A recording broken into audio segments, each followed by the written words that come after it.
প্রিয় সহযোদ্ধারা, আমরা বিভিন্ন রকমের হুমকি আমরা পাচ্ছি। আমাদেরকে বিভিন্নভাবে সোশ্যাল মিডিয়ায় আমাদেরকে নিয়ে বিভিন্নভাবে আমাদের চরিত্র হননের চেষ্টা হচ্ছে, আমাদেরকে বিভিন্নভাবে হুমকি দেয়া হচ্ছে। আমরা এই হুমকি, এই ভয়ভীতি, রক্তচক্ষু এগুলোকে আমরা উপেক্ষা করে আমরা 12 তারিখ প্রেস ক্লাবে আসবো ইনশাআল্লাহ। শিক্ষকদের জন্য যদি কিছু করার জন্য যদি আমাদের নিজেদের কোনো বিপদ আসে, নিজেদের যদি কোনো স্যাক্রিফাইস করতে হয়, এটা করার জন্য জাতীয়করণ প্রত্যাশী জোট নেতৃবৃন্দ এটা করবেন, তারা এটা করার জন্য প্রস্তুত আছেন। আমরা যে কোনো ঝুঁকি আমরা মাথায় নেওয়ার জন্য আমরা প্রস্তুত আছি। আপনারা যত রকমের প্রপাগান্ডা চালানো হোক, আপনারা তারা কারো কথায় আপনারা বিভ্রান্ত হবেন না। আপনারা নিশ্চিত থাকবেন ইনশাল্লাহ আমরা 12 তারিখের প্রোগ্রাম যে কোনো মূল্যে আমরা সফল করব। আরেকটি কথা আমি বলে রাখতে চাই, আমাদের এই শান্তিপূর্ণ সুশৃঙ্খল প্রোগ্রামে যদি বাধা দেওয়া হয়, তাহলে এই দাবি এখন যেটুকু আছে এই দাবি আর এই দাবিতে থাকবে না। আমরা এক দফা জাতীয়করণ আন্দোলনে আমরা আমাদের এই কর্মসূচিকে আমরা ডাইভার্ট করে নিয়ে যাব। সুতরাং সরকারের কাছে আমরা অনুরোধ করব, আপনারা আমাদের এই শান্তিপূর্ণ প্রোগ্রামে কোনো রকমের প্রতিবন্ধকতা আপনারা তৈরি করবেন না। তাহলে এই আন্দোলন কিন্তু সারা বাংলাদেশের প্রত্যেকটি শিক্ষা প্রতিষ্ঠানে ছড়িয়ে পড়বে। আমরা জাতীয় প্রেস ক্লাব থেকে সারা বাংলাদেশের শিক্ষা প্রতিষ্ঠানে কর্মবিরতি ঘোষণার পরিকল্পনা আমাদের রয়েছে।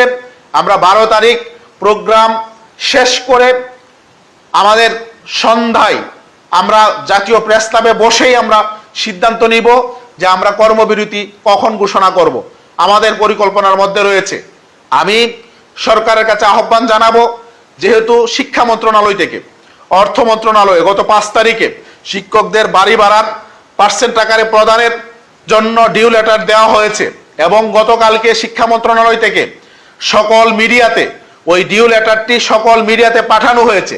সুতরাং সরকারের কাছে অনুরোধ করব, আমাদের মোটামুটি কাজ অনেকটা এগিয়ে এসেছে, এখন শুধু অল্প কাজ। আপনারা ইচ্ছা করলে চাইলেই কিন্তু 10 তারিখের মধ্যে আপনারা প্রজ্ঞাপন জারি করতে পারেন।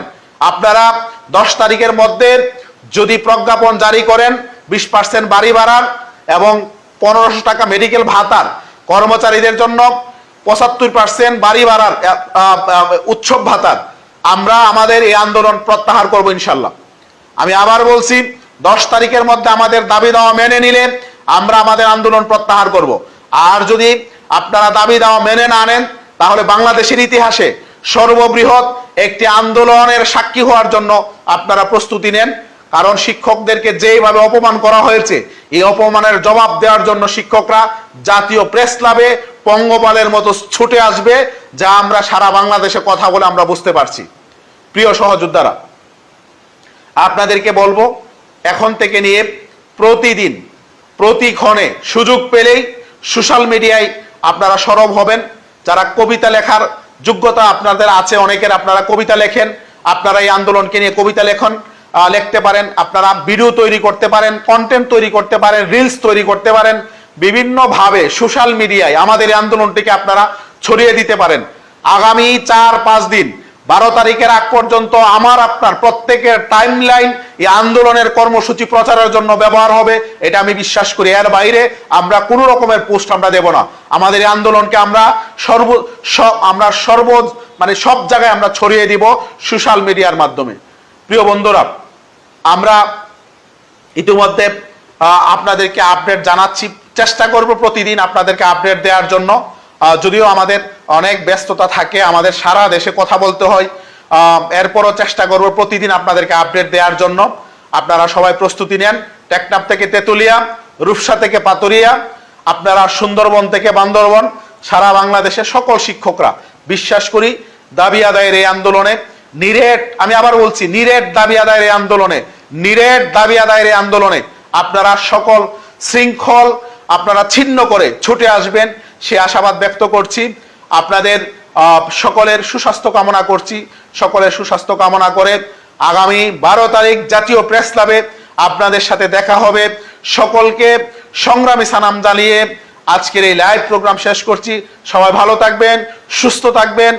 আপনারা আমাদের এই লাইভটি সারা বাংলাদেশের শিক্ষক কর্মচারী সহ সকল শ্রেণী পেশার মানুষ যাতে দেখতে পারে, সবাই বিভিন্ন টাইমলাইন এবং বিভিন্ন গ্রুপে শেয়ার করে ছড়িয়ে দিবেন, এই প্রত্যাশা ব্যক্ত করে আপনাদের সুস্বাস্থ্য কামনা করে আজকের এই সংক্ষিপ্ত লাইভটি শেষ করছি। আল্লাহ হাফেজ। আসসালামু আলাইকুম ওয়া রাহমাতুল্লাহি ওয়া বারাকাতুহু।